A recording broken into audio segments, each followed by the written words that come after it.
Bitcoin's Doldrums below $26,500 endure as investors weigh debt ceiling stalemate. Latest FOMC minutes. The largest cryptocurrency by market capitalization sank below $26,200 early Wednesday after disappointing UK inflation data. After 2 weeks of flatlining, crypto markets finally endured a little change of pace as investors spooked by UK inflation and the latest Janet Yellen warning about the U.S.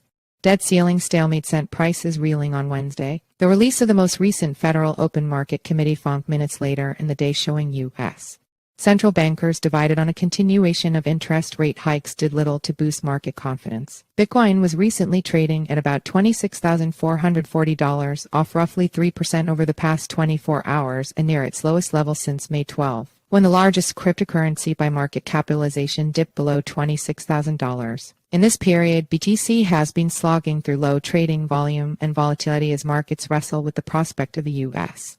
government unable to pay its debts and ongoing crypto regulatory and macroeconomic uncertainties. Until Wednesday, Bitcoin had remained in a $26,500 to $27,500 range. In an email to CoinDesk, Ruslan Linka, chief of markets at fintech platform uHodler, wrote that increased tension in financial markets had buffeted equities and digital assets. U.S. stock indexes are under selling pressure by raised concerns about a possible default of the U.S. With just about 10 days left for authorities to reach some agreement, we have not yet seen any progress in these negotiations, Linka wrote. All this uncertainty forces financial institutions to restructure assets and prepare for a possible default, which puts additional pressure on participants in financial markets. Ether was recently changing hands at about $1,808, off approximately 2.6% from Tuesday, same time. Most major cryptos spent Wednesday firmly in the red, with LTC and SOL, the token of the Solana smart contracts platform, tumbling more than 5.2% and 3.6% respectively. The CoinDesk Market Index, a measure of crypto markets performance, fell to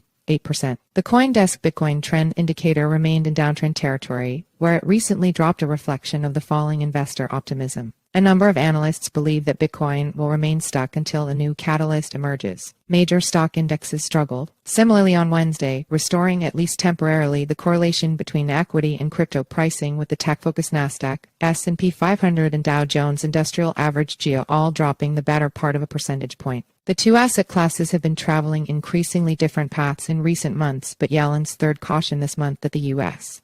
could run out of money without a debt limit agreement seemed to sweep up all assets. Earlier Wednesday, cryptos plunged after the UK's latest consumer price index CPI rose to 6.8% in April, above the expected 6.2% and its highest point since 1992. The disappointing CPI suggested that England's central bank would have to continue its recent diet of interest rate hikes, which have generally discouraged crypto markets. In an interview with CoinDesk TV Wednesday, Glenn Goodman, author of The Crypto Trader, noted that Bitcoin had recently maintained more of a connection to the price of gold, a traditional safe haven asset. But he added that BTC still lacked some consistent motivation to account for investor decisions about buying and selling. We still haven't found a reason why everybody needs to have a goal. Rather, we have found a number of reasons, Goodman said. The only problem is people haven't coalesced on one main narrative. We're waiting for events, for some kind of disaster to befall the world economy, such as the dollar collapsing. And then, of course, everybody would coalesce around one narrative.